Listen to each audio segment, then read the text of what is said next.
You are listening to the Aging Starts Now podcast, where it's all about responding with confidence to the legal, financial, and personal challenges created by a disability, unexpected illness, or aging in general. Join us weekly as elder law attorneys Barbara McGinnis and Chris Johnson, along with other members of the Johnson McGinnis Elder Care Law and Estate Planning team, talk about the tools, techniques, strategies, and services that will make the elder care journey easier for everyone involved. Get ready, because aging starts now. Hello and welcome to Aging Starts Now, the podcast dedicated to helping you navigate the challenges and opportunities of aging with confidence, knowledge, and purpose. I'm today's host, Dana Hentschel, Outreach Coordinator with Johnson McGinnis Elder Care Law and Estate Planning. And today we're talking about something that impacts all of us as we age: staying strong, mobile, independent, and active. Joining me today is Dr. Shelby Blankenship, founder of Southern Grit PT and Wellness.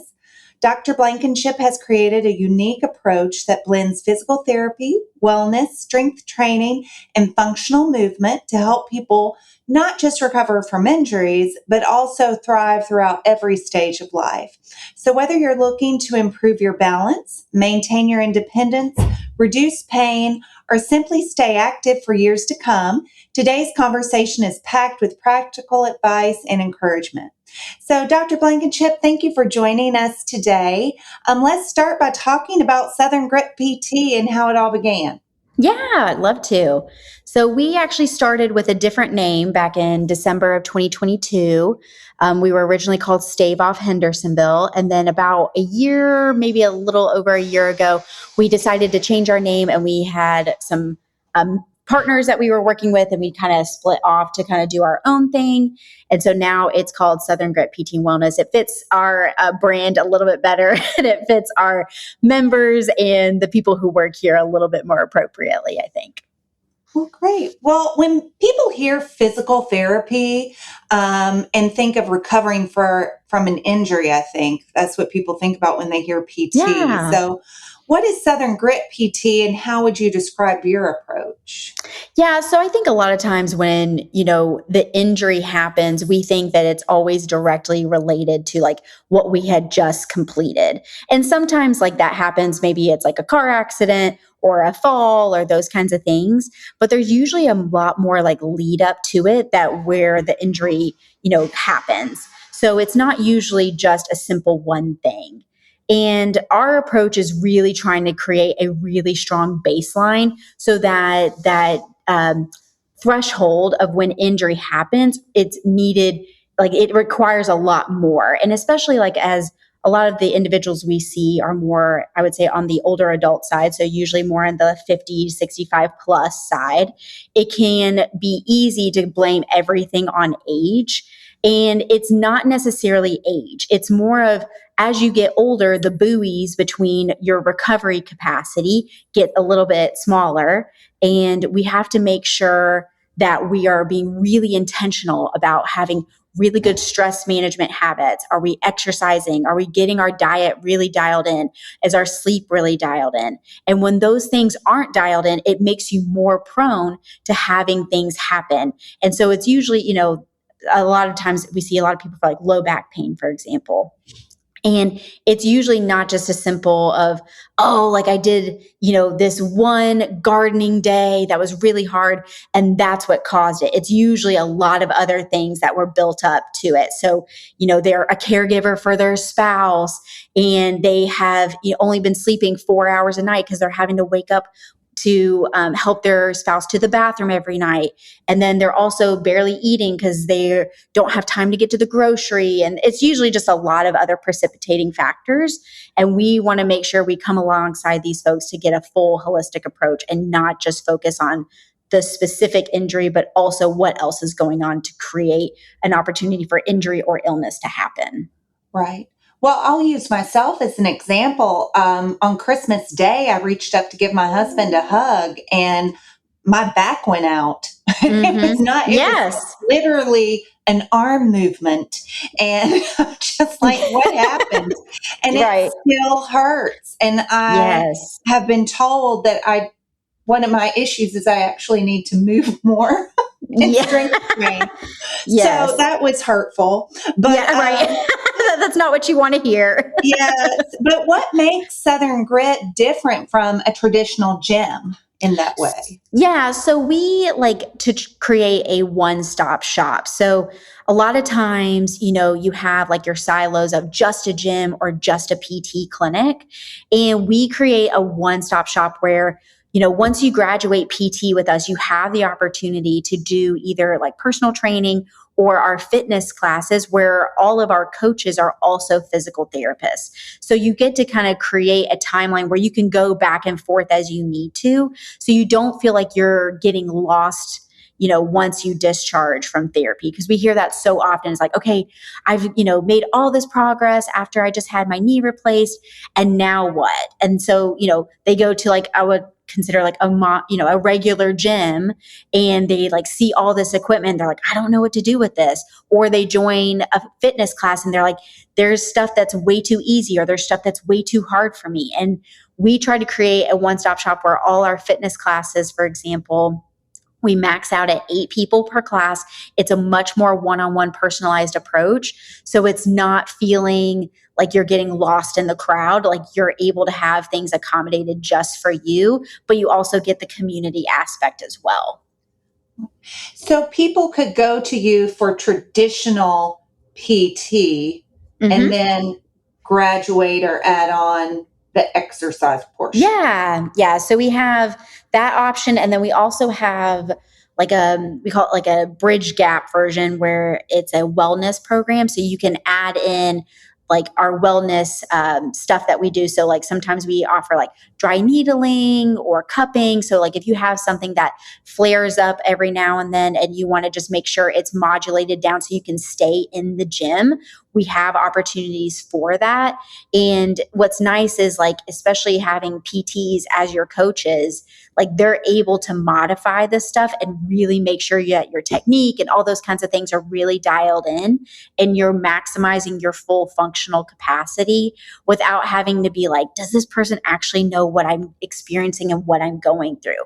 We like have so many people who have, it's not just like one thing, it's many things, whether it's a history of cancer or heart issues or pulmonary things or, orthopedic surgeries. And we can modify and accommodate any of those things that come in because that's what we do in our quote unquote normal job as far as PTs go. And we just have to kind of modify it a little bit differently when we do our fitness classes. So who is your ideal client? I would say our ideal client is anybody who is trying to create a life of not necessarily independence, but like longevity with independence. I think so many times, like as people get older, they think the best of their years is behind them. And I can tell you that they're some of the strongest, like not only physically, but mentally people we know that are coming to our clinic. And it is just so life-giving. It's so fun to see people like be like, oh, I didn't think I could do this, but now what else can I do? Maybe I can take that European vacation that I've wanted to do or do that Alaskan cruise or whatever it might be. And that is just so fulfilling because I think especially like my generation, like in the 30s and younger, like it's so easy to you see on TV like people get older and then they kind of just like wither away. And you're like, that's not what it needs to be. Like, we need to see people who are in these age demographics doing cool stuff that keeps us all motivated to want to stay exercising and to want to stay eating healthy so that we can participate not only in life, but with our families and doing fun things. Like, it's never too late to start doing stuff that means something to you. So what age group do you primarily serve or want in your we primarily do work with 50 and up. So that's kind of our primary age group. We will see people who are under that for like cash pay opportunities with our physical therapy. And then we also work with adaptive athletes. And And when it comes to adaptive athletes, that is primarily folks who've had some type of medical something that's happened in their life, or maybe they were born with it. So we've worked with people with spinal cord injuries, TBIs, amputations, things like that, where a normal gym might be either a little intimidating or it doesn't have the accommodations that they need. And we can create those accommodations here with adaptive equipment. Okay. And so the age is around 50-ish. Ideally. Yeah, I would say like 50 to like 75 is like the primary group that we tend to work with. We definitely see people in their 80s. It's just kind of dependent on like who wants to come in here, but that's been our primary group, is usually 50 to like 75. And what types of exercises do you focus on most frequently, and why? And of course, I know that you want people to come to your gym, but what could they even be doing at home? Yeah. So the exercises we like to focus on are, I would say, the stereotypical functional fitness. So like your squatting, your deadlifting, your overhead pressing, your step ups or stair climbing capacity. And then of course, walking is always a good option, but we try to like add load to it. So, whether it's carrying something, whether it's you carrying something physically on you, like a backpack or a weighted vest. Sometimes it's carrying something in your hands. And then of course, being able to get on and off the floor. I would say, as far as like things that we try to prescribe the most, are things that we really recommend people doing in like their home exercise programs, is usually revolved around those. And it's usually accommodating to like, what specifically are they wanting to do that they can't do, and how can we bridge that gap? Most of our folks, one of the biggest complaints they have is that they, if they fell, they do not feel comfortable being able to get on and off the floor either by themselves, or they don't feel like they have the necessary skills or sequencing to do it. So that is something we really harp on, trying to get people prepared for, because it's not necessarily always like related to a fall. It can also be related to like, hey, being able to participate in church and being able to kneel for prayer, or maybe it's being able to get on and off the floor with your grandkids. And I would say that floor recovery piece is huge and often, unfortunately, missed a lot of times, when we go to the doctor's office or even some other clinics where it's not necessarily like a focus until maybe the last day. We try to put it like pretty in the forefront so that we can progress you and not only make you good at it, but make you fast at it. So you feel like, hey, if I had to do this, I know exactly what I'm going to do. I know what I'm capable of. I know what my body mechanics, how it works for me, so that you can stay nice and fit and strong and feel independent in your home. Well, that's nice. And I think that there are a lot of people who want to get down on the floor and play with their grandkids or their doggies, or gardening even. I mean, there's a lot of things that happen on the floor. Right.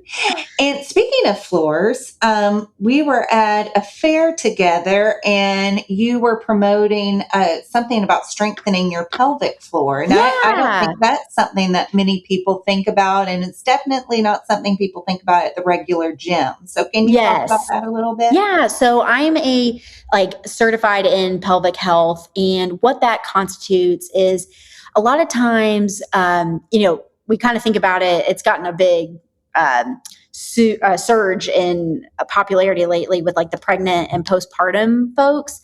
But it also is super important with like perimenopause, postmenopausal folks, as well as people who might have had any like pelvic surgeries. You think about like people with prostate cancer or any of those things. And pelvic health is such an essential and just like a baseline need, right? So many people end up going into the hospital or in nursing homes because of their pelvic health not being able to be controlled, whether that's issues with UTIs, whether that is incontinence, whether that's bowel or bladder or things of that nature. And it can be really problematic for future health, not only from a hygienic standpoint, but just like overall health. And I think a lot of times, like caregivers and family members, it's a intimidating and kind of uncomfortable situation. And especially if you're not able if you're not sure what there is out there to help train it, you're kind of like, well, it is what it is. And with pelvic health specialists, like what we really focus on is trying to get that pelvic floor really good and strong. And a lot of it accompanies the things we talked about earlier with the functional fitness side. Is you'll hear a lot of like, hey, like whenever I go to stand from a chair, or whenever I try to get out of that booth at that restaurant that's really low, I leak, or I feel like I pass gas, or I have a really hard time getting my pants undone fast enough to be able to get to the bathroom, and then I end up leaking on myself, and those kinds of things. And it can be super embarrassing and ultimately limit your want or need to be able to participate in community activities. And so we kind of come alongside you and help work on not only building up strength, but also like mobility, or maybe there is some issues with pelvic pain. A lot of times when people have reductions in estrogen, being postmenopausal, pelvic pain with intercourse can be a huge issue. And that is an essential part of life and something that's super important for your relationship with your spouse. And that's something that like we want to make sure to come alongside you, so that it doesn't have to be this thing where it's totally off the table unless you don't, unless it doesn't matter to you. So we just kind of give people some opportunities to maximize their health that tends to be unseen. And it tends to be put in a black box, if you will, because most people don't want to talk about those things. But it allows us to come alongside you, do those aspects of life that tends to be hush hush, and allow you to have a little bit more independence and not feel like it's a limiter to what you can do with your life. So I doubt that people come to you and say, I need to strengthen my pelvic floor. Right. So does that come with the PT side, or is that something that comes with the gym side, or something that you just kind of bring up? Yeah. So usually when people come in for a physical therapy eval, some of the, like, even if it's not related necessarily to like, hey, I'm coming in for pelvic health, like I'm coming in because I'm having issues with urgency or pain or incontinence, we usually will kind of screen these questions. So one of the biggest ones when people come in is we always talk about sleep. And when I always ask, I'm like, how many times are you getting up in the night? And it's sometimes, people are like, oh, I get up every 2 hours because I have to pee. And that's kind of puts a little asterisk sign for me of like, we need to push more into this. Because if you're having to get up in the middle of the night so often because you are having to urinate, that usually means something is either going on with your pelvic floor, and we need to talk about it so we can minimize that. Because if you're not getting enough sleep, that's going to overall impact your recovery. And so, which means you're going to be more prone to injury and illness. You're going to have a harder time recovering between sessions when it comes to either the gym or physical therapy, and it can ultimately limit your progress. And so we want to get that in a really good spot. So I will usually kind of probe of like, well, what time are you, stopping drinking before you go to sleep? Or what time, how often has this been going on? Or, kind of dive into it a little bit deeper. And then we might need to dive in very specific to that pelvic health. And sometimes we don't. Sometimes it's as simple as water cutoff times. Sometimes it's more of creating better sleep hygiene habits. It doesn't always have to be like super, super pelvic health, like feel like you have to do an internal exam kind of situation, but it is so essential to health because it's one of those things that people kind of forget. Like, hey, if I'm getting up and peeing every 2 hours, my sleep is probably pretty crappy. Like I need to get that really dialed in to make sure that my overall baseline health is where I need it to be. Right. So what is the payment source for these things? Because it seems like you've got your PT side, which I'm assuming insurance will cover, depending on your carrier, and then the gym side of it. Yeah. So from the PT side, we are in network with traditional Medicare. We have a few Medicare Advantage plans, like if it's a PPO program that we will work with. Otherwise, it's cash pay. And then for our gym and like personal training side, that is all cash pay. We do have a couple of like membership options with like Silver and Fit. And then there's another one called Well Hub that we work with for the gym side, where they will cover a certain number of like gym sessions. And we always have our first gym session free. So the first class is always free. So people can try it out, make sure they like it, and make sure it works for them. Wow. Well, we are getting close to running out of time, but I have a few lightning round questions that I'd like to ask. What is one exercise everyone should be doing? I know people will not be happy when I say this, but it's called a burpee. And Oh dear, I hate those. Yes, it is the ultimate of being able to get on and off the floor. It requires mobility. It requires strength. You can do it quickly. You can do it slowly, and you can still get quite a bit out of it. But that is probably one of the biggest ones that I would say is essential for life. So are there modified burpees that you can do? Because they aren't the easiest things to do. They are not. No, you can modify taking away the jump and doing more of like a step back option. You can do it on an elevated surface. There's lots of opportunities to modify and make it not only easier, but you can also make it harder by adding weights to it too. Okay. So what is the most overlooked aspect of healthy aging? I would say diet. And I think people are going to be like, oh, of course, diet makes sense. But the amount of folks that come into my clinic who are only eating 1 to 2 meals a day, and the amount of protein they get is maybe 40 grams, it's probably like 85%. And it makes me so sad because it ultimately limits your recovery. It can make you more prone to injury and illness because you're not able to heal appropriately. And I know everyone's sick of hearing all about protein, but protein is really essential for life. And if you're not getting enough protein and not getting enough calories, like you cannot perform. And when I say perform, it's not just from an athletic standpoint. It is anything. Like you'll get more brain fog. You have issues with being able to participate, in your church events. Like you're more prone to fatigue. It's just a lot harder if you're not getting that diet really in a good spot. And what is the biggest myth about strength training after the age of 60? That you're going to hurt yourself. It makes me so sad that people stop doing things because they think they're going to hurt yourself. You have to remind yourself that you are not necessarily 20, but you are not dead. Like you have got to, if you want to have a life where you can continue to do the things that you want to do, you have to train them. And discomfort is not a bad thing. There is a huge discrepancy between soreness and pain. And it's so easy when you don't tap into being uncomfortable that you assume everything is pain. And you have to kind of rewire your brain almost to the point where you're like, hey, like this is going to allow me to do the things that I want to do. So you have to choose your hard. Choose your heart of like going to the gym and being uncomfortable, or choose your heart of having to pay a lot more medical bills because you're having more comorbidities with diabetes, hypertension, and all those kinds of things. Right. And I guess it's never too late to start. Never, ever, ever. Yeah, we have people in their 90s who come to see us and who have never strength trained or done any of this before, and they are thriving. Like it's never too late. All you need, not to sound like a poster you would see in your 3rd grade classroom, but you just need a freaking good attitude. Like you need to just try.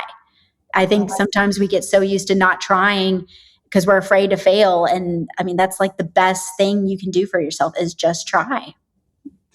So what is more important, strength, balance, or flexibility? Because you hear all of them are important, but if you had to choose just one. I would choose strength, because if you don't have strength, your having balance is going to be much harder.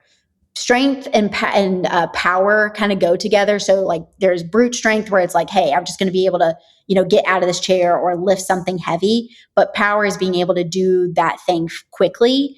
And power is really one of the biggest things where balance gets kind of, you can see the issues with balance. If you can't react quickly enough, that's where you're going to have the issues. So that's where like strength, get that really dialed in, and then you can start adding power so that the balance and all these other things can kind of be put to the wayside. Nice.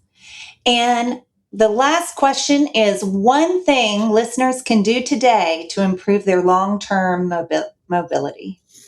I would say practice or find, if you can't find a gym or a PT clinic near you where you can start this, start finding somewhere in your house where you can practice getting on and off the floor. And when I say that, it doesn't have to be you actually getting on and off the floor. You could hold onto a countertop.